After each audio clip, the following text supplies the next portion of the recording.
अस्सलाम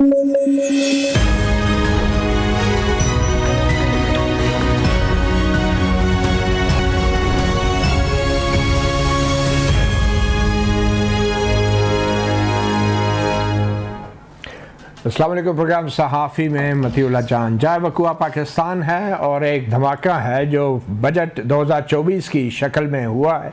अब कितने लोग ज़ख्मी हैं और कितने जान से गए ये कुछ देर बाद ही पता चलेगा, बल्कि कुछ अरसे बाद पता चलेगा। लेकिन ये वो धमाका है जो हर साल ही होता है और पाकिस्तान के गरीब आवाम ही इसका निशाना बनते हैं। अशराफिया हर बार किसी न किसी तरीके से बच के निकल जाती हैं। इसके हवाले से आज हमने बात करने के लिए अपने प्रोग्राम में ज़हमत दी है वज़ीर ममलकत बराए ख़जाना अली परवेज़ मलिक। और अली परवेज़ मलिक साहब का एक पस मंज़र है, साबिक़ रुकन फ़ाइनेंस कमेटी भी रहे हैं, असम्बली में 6 साल बैंकिंग की है, BN अमरो में, इंपीरियल कॉलेज लंदन से और लम्स से पढ़े हैं, बड़े इदारों में इन्होंने काम किया है। अली परवेज़ मलिक साहब, क्या ये बात दुरुस्त नहीं है कि अब की बार जो बजट आप लोगों ने पेश किया है ये मेरे ख्याल में तारीख़ का सबसे मुश्किल तरीन और नुकसानदेह आम आदमी के लिए एक इंतहाई मुश्किल वक्त है? और कुछ लोगों का ये ख्याल है कि आपने अशराफिया को हस्बे रवायत फिर भी छूट दी है। तो चलें शुरू इस बात से करते हैं कि कोई एक मिसाल बताएं कि जिसमें आपने अशराफिया के ऊपर टैक्स लगाया है, अशराफिया के ऊपर जिम्मेदारी डाली है और टैक्स नेट को वसी करने के लिए बड़े बड़े जो जाइंट्स हैं उनको भी कटहरे में खड़ा किया है। बिस्मिल्लाहिर्रहमानिर्रहीम। बहुत शुक्रिया मती साहब, आपने अपने प्रोग्राम में याद किया। देखें, आपने जो अपने इब्तदाइये में बात की ना, मैं सिर्फ इतनी ही दुआ करता हूँ कि अल्लाह ना करे कि इस बजट की वजह से कोई जहाँ बहाक हों, ज़ख्मी ज़रूर हैं और उस चीज़ का मुझे एहसास है क्योंकि हम भी हल्कों की सियासत करते हैं। पर एक सेकंड के लिए जो मैं आपसे गुजारिश करूँगा वो ये है कि ये भी सोचने की कोशिश करें कि जो आज पाकिस्तान की जो हकीकतें हैं उसके अंदर अगर जो हम IMF की शराकत दारी के साथ इस बजट की एक्सरसाइज को आगे लेके चल रहे थे, क्योंकि हमें अगले 3-4 साल के अंदर तकरीबन 100 अरब डॉलर की फाइनेंसिंग या रीफाइनेंसिंग करवानी है, तो अगर वो ताल्लुक जो है, वो फ्रेमवर्क जो है अगर ख़तरे में पड़ जाता तो उसका कितना नुकसान होना था। सिर्फ एक ये वो सोच है जो मैं आपके पास छोड़े जा रहा हूँ। और उसके बाद इसमें भी कोई शक नहीं है कि ये मुश्किल तरीन बजट था, वो इसलिए कि आज तक पाकिस्तान की 70-80 साल की तारीख के अंदर कभी इस किस्म की कोशिश नहीं हुई कि 3,500 अरब से ज़्यादा के टैक्सेशन, नई टैक्सेशन एक साल के अंदर की जाती हो। तो उसको कोई खुशी से तो नहीं कर रहा था ना, पर एक हकीकत यह है कि पाकिस्तान के अंदर टैक्स टू GDP रेशियो दुनिया के अंदर कम तरीन है। तो IMF ने कहा अगर आप अपनी चादर के मुताबिक अपने पैर नहीं फैलाएंगे तो अपने अखराजात को कम करें। तो उसके लिए आप अगर हमारे अखराजात को एक सेकंड के लिए देखें तो सबसे बड़ा खर्चा जो है वो सूद का है, वो इंटरेस्ट का है। उसके अंदर कितनी स्पेस हमारे पास मौजूद थी। उसके बाद पेंशन का सबसे बड़ा खर्चा है, डिफेंस का बहुत बड़ा खर्चा है जो रियल टर्म्स के अंदर कहीं गिर चुका है अगर आप अपने खित्ते के अंदर बाकी के ममालिक देखें। उसके अलावा हुकूमत को चलाने के अखराजात हैं, बाकी के मामलात हैं, और मैं एक एक करके आपके पास चीज़ पे आ जाऊंगा। तो गुजारिश ये है कि इस एनवायरनमेंट के अंदर भरपूर कोशिश की है। और तीसरी बात जो मैं आपसे करूंगा वो ये है कि आपका 70 साल का एक डिस्ट्रस्ट है IMF के साथ, जिसके अंदर वो कहते हैं कि आपने ना 70 साल में टैक्स की बेस को वाइडन किया है, ना आप इस दफ़ा करेंगे। तो उसकी वजह से उन्होंने कहा कि ये जो 3,500 अरब की एडिशनल रेवेन्यू है इसके पीछे बताएं आप कौन कौन सा पॉलिसी एक्शन लेंगे। तो जिसकी वजह से आपको फ़र्क चीज़ों के ऊपर टैक्सेशन करनी पड़ी है, क्योंकि वो ये मानने को तैयार नहीं है कि आप अपनी बेस वाइडन कर लेंगे। चले, आपने मुल्क तो बचा लिया, बज़ाहिर IMF से डील होगी, ना होती तो न जाने क्या हो जाता है, शायद इससे भी ज़्यादा खौफनाक धमाका होता, ज़्यादा नुकसान होता। मगर परवेज़ मलिक साहब ये बताएं कि आपने अशराफिया को कैसे जवाबदेह बनाया है। आपने कहा कि आपने अखराजात में कमी की है, 35 करोड़ रुपए की खबरें हैं जो वज़ीर-ए-आज़म सेक्रेटेरिएट की रेनोवेशन के लिए मुख्तस किए गए हैं। और फिर उसके अलावा कौमी असम्बली के जो अरकान हैं जो बड़ी बड़ी गाड़ियों में आते हैं उनसे टैक्स कितना आप वसूल करने का आपने प्लान बनाया है। और ये कौन लोग हैं कि जो टैक्स नेट में भी लाना जिनको मुश्किल हो जाता है। मती साहब इसमें तो कोई बहस नहीं है कि इस किस्म के मुश्किल हालात के अंदर हुकूमतों को लीड बाय एग्जाम्पल करना चाहिए, और चाहे इन अखराजात जिनकी तरफ आपने इशारा किया उनकी सिंबॉलिक वैल्यू ही क्यों ना हो, आपको उनको बिल्कुल कम करने के लिए, कर्टेल करने के लिए कोशिश करनी चाहिए। पर मैं आपसे गुजारिश ये कर रहा हूँ कि हुकूमत जिस तरह से राइट साइजिंग की एक्सरसाइज को आगे लेके चल रही है, वज़ीर आज़म साहब महकमे बंद करते हुए आपको नज़र आ रहे हैं, फाइनेंस कमेटी एक अपनी कमेटी राइट साइजिंग की स्टीयर कर रहा है जिसके अंदर सारी मिनिस्ट्रीज़ को डिवॉल्व किया जाएगा। फाइनेंस मिनिस्टर साहब और प्राइम मिनिस्टर साहब खुद एक नेशनल फिस्कल अकॉर्ड की बात कर रहे हैं जिसके अंदर जो आपके सूबों के दरमियान और वफाक के दरमियान जो इम्बैलेंस है, मैं आपको छोटी सी मिसाल देता हूँ। BISP का प्रोग्राम, सोशल प्रोटेक्शन का प्रोग्राम 600 अरब रुपए का प्रोग्राम है, उसमें 1% आबादी इस्लामाबाद के अंदर रहती है, बाकी की सारी आबादी जो है वो सूबों के अंदर है। तो क्या ये इस्लामाबाद की जिम्मेदारी होनी चाहिए कि बाकी सूबों की होनी चाहिए? तो ये सारी करोड़ों के खर्चे बहुत इंपॉर्टेंट हैं, उनकी बहुत सिंबॉलिक वैल्यू है, पर अरबों और हजारों अरब के मसाइल हैं। मैंने आपसे डेट की बात की, वफाकी हुकूमत के पास प्रोविंशियल ट्रांसफर्स के बाद सूद देने के पैसे नहीं है, आपके जो उसके बाद पेंशन का 1000 अरब का खर्चा है, उसके बाद आपके जो डिफेंस का खर्चा है वो आपके सामने है। तो इन सारी चीजों को इन इंटायरिटी देखें, हमें बुनियादी इस्लाहात लेके आनी है जिसकी तरफ आप जा रहे हैं। आपने इतने बड़े बड़े खर्चे बता दिए हैं परवेज मलिक साहब, मगर ये 500 अरब अरकान कौमी और सूबाई असम्बली के लिए किस लिए मुख्तस किए जा रहे हैं? क्या ये सरकार को बराह रास्त ये पैसा अपनी निगरानी में नहीं लगाना चाहिए? ये 500 अरब रुपए के ऊपर अब नून लीग और पीपल पार्टी सियासत करेगी, देखिए, और लोगों से वोट मांगेगी तरक्याती काम छोटे छोटे करके। मती साहब, मुझे यकीन माने शाहिद खाकान अब्बासी साहब की मैं दिल से एहतराम करता हूँ, उनके साथ मैंने पिछले 5 साल असेंबली के अंदर वक्त गुजारा। चले एक सेकंड, आप उनके बारे में बात करने से पहले हम उनको सुन लेते हैं जो उन्होंने आज बात की है 500 अरब रुपए टैक्स के हवाले से भी, और जो आज उन्होंने प्रेस कॉन्फ्रेंस में बात की। जो स्मगलिंग हो रही है आज डीजल और LPG की, आप इसी पे जो आपका टैक्स बनता है वो कलेक्ट कर लें, आपको ये कोई टैक्स दीगर टैक्स लगाने की ज़रूरत नहीं है। आज मजमूई तौर पर 500 अरब रुपया MNA और MPA को बांटा जाएगा फंड, डेवलपमेंट फंड्स की सूरत में।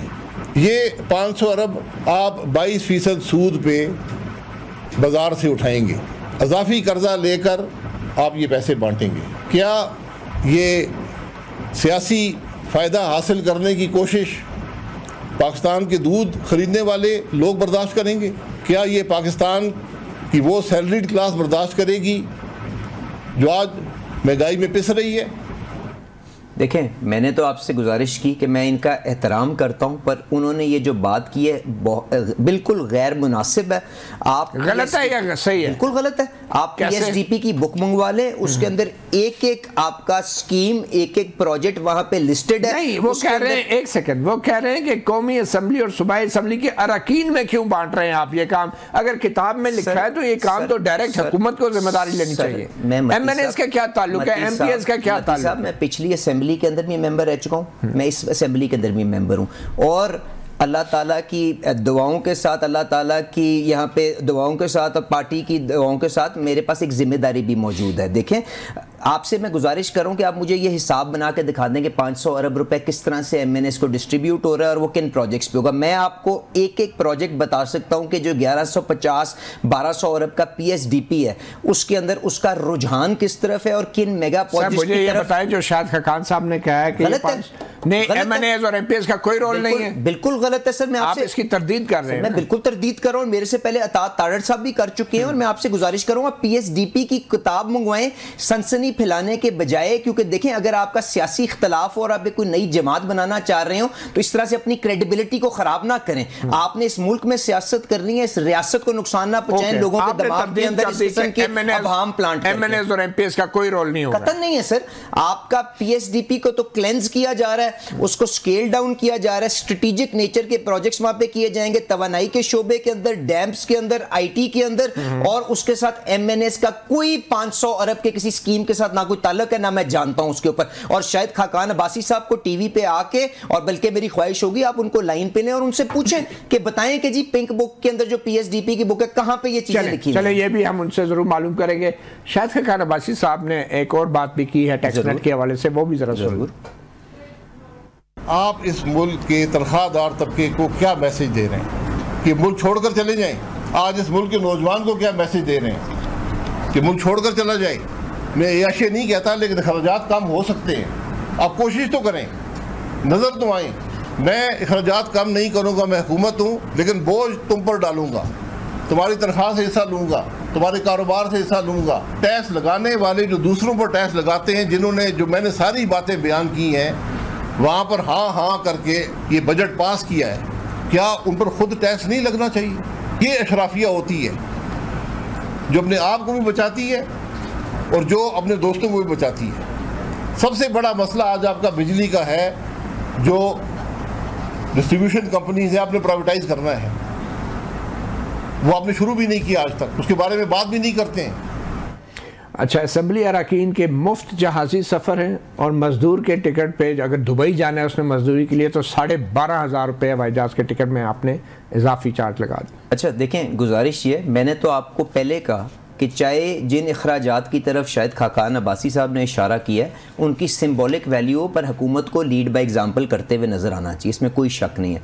सैलरीड क्लास के ऊपर बोझ बढ़ा है, बिल्कुल बढ़ा है, बट एक कॉन्शियस एफर्ट हुई थी कि उसके अंदर जितना उसको मिनिमाइज़ कर सकें वो किया जाए। और मैं आपको बता देता हूँ, नहीं सर, आपकी मुस्कुराहट अपनी जगह, मुझे भी एहसास है, हम भी हल्कों में रहते हैं मती साहब, मुझे इस मुश्किल घड़ी के अंदर जो उनके ऊपर इजाफी बोझ है मुझे इसका एहसास है।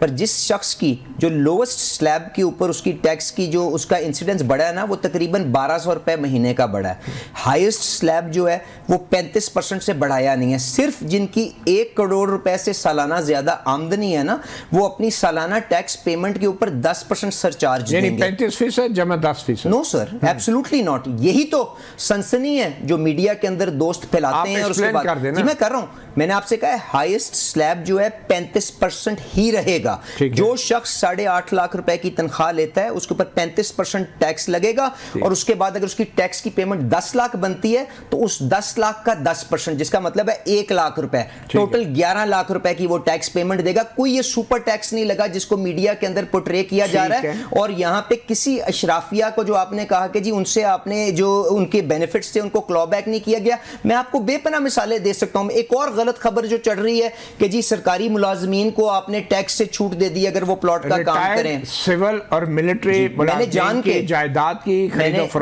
मैंने ये बात जान के छेड़ी है, क्योंकि मैं ये क्लेरिफाई करना चाहता हूं, क्योंकि जो लोग जाने में या अनजाने में जो ये गलतफहमी फैला रहे हैं ना, वो इस मुल्क का नुकसान कर रहे हैं। जी बिल्कुल ठीक है। पहली बात तो ये है सर, ये जो एग्जेम्पशन, ये प्रॉपर्टी की टैक्सेशन के अंदर 3-4 किस्म के टैक्सेस हैं और उनमें एक नए टैक्स का इजाफा किया गया है जिसको FED कहते हैं। तो जो 3-4 टैक्स पहले लगे हुए हैं उसके अंदर ये एग्जेम्पशन मौजूद है, तो उसी को आज आपको पता है कल फाइनेंस मिनिस्टर साहब ने कहा कि कैरी फॉरवर्ड किया गया। क्यों कैरी फॉरवर्ड? सर मेरी अबर्स तो सुन लेना। अब वो एग्जेम्पशन है क्या? वो एग्जेम्पशन ये है कि शोहदा की फैमिली को आप एग्जेम्पशन देंगे। गलत है? मेरे ख्याल से सही है। अच्छा, अगर कोई आपका हाजिर सर्विस सरकारी मुलाजिम और फौज का अफसर या आर्म्ड फोर्सेस का आदमी अगर कोई फौत होता है उसको फैमिली को एग्जेम्पशन दी जाए, ठीक है? अगर कोई फौत होता है, जी बिल्कुल ठीक है, बिल्कुल। अच्छा, इसके अलावा नहीं है एग्जेम्पशन? मैं आपसे बता रहा हूँ 4 एग्जेम्पशन मैं आपको बता रहा हूँ सर। तीसरी है कि जो आपका वॉर वुंडेड हो, जिसको जंग के अंदर जिसका कोई हाथ कट गया हो, टांग कट गई हो, उसको एग्जेम्पशन होनी चाहिए। गलत है? ठीक है। अच्छा, चौथी एग्जेम्पशन जिसको लोगों ने इन्फ्लेट किया, उसका लफ्ज तो पढ़ लें, उसकी टेक्स्ट तो पढ़ लें। वो लिखा हुआ है कि कोई आर्मी का या आर्म्ड सर्विसेज का या सरकारी आपका जो अफसर है जिसको ओरिजिनल अलॉटी के तौर पे, जिसकी पैकेज सैलरी पैकेज के तौर पे उसको ये प्लॉट मिला है जिसके अंदर ओरिजिनल अलॉटमेंट आपके नाम पे हुई हो। आप जानते हैं फौज में हमारे अफसरान को मिलती है, सरकारी अफसरान को मिलती है, एक प्लॉट मिलता है। उस हद तक एग्जेम्पशन है सर, क्योंकि उनकी वो तनख्वाह का हिस्सा है।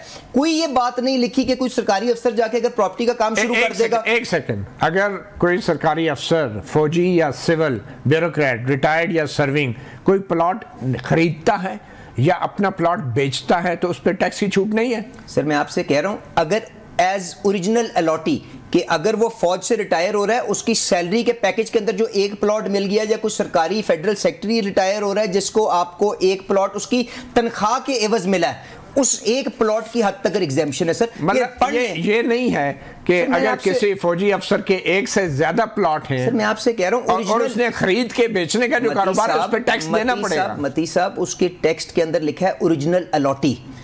आपका जिसके अंदर आपको इदारे से अलॉटमेंट सीधी आपको मिल रही हो, ये मार्केट से खरीद के बेच के अगर कारोबार करें नहीं है। एक तो ओरिजिनल अलॉटी है जो उसको सैलरी पैकेज के तौर पे मिलता है, बिल्कुल। एक वो जो है जो इन्वेस्टमेंट करते हैं लोग, खरीदते हैं और बेचते हैं, उस पे छूट नहीं है सर, नहीं है। मैं आपको ये बड़ा इंपॉर्टेंट पॉइंट है। ये और ये कहां से उठाया है? 2 साल पहले कानून आया था प्रॉपर्टी के ऊपर एक डीम्ड इनकम का, जिसको 7E कहते हैं। उस 7E की वर्डिंग उठा लें एग्जेम्पशन की, वही एक नए टैक्स के ऊपर लागू की गई हुई है। दुनिया के अंदर इस तरह तहलका मचाया हुआ है कि जिस तरह पता नहीं कोई नई एग्जेम्पशन दे दी गई है। तो खुदा के लिए हम किसको ये टारगेट करें, इसके पीछे नियत क्या है? वो भूल गए कि 3.5 अरब लेके आप IMF को आज आपका मोर और लेस आपकी शराकतदारी के अंदर जो बजट बना, जो प्रायर एक्शंस बाकी थे वो कंप्लीट होके मुल्क के जो इस्तेहकाम आपको पीछे नजर आया, उसको आप एंकर करते हुए एक नए प्रोग्राम के जरिए नजर आ रहे हैं। बच्चों के दूध और खुराक के ऊपर जो टैक्स आपने लगाया उससे महंगाई जो आएगी, क्या बनेगा आपने और नौजवानों के लिए? इसमें कोई शक ही नहीं है कि जो आप कह रहे हैं, अगर सेल्स टैक्स अगर दूध के ऊपर लगा उससे महंगाई होगी, लोगों को प्रॉब्लम्स होंगी।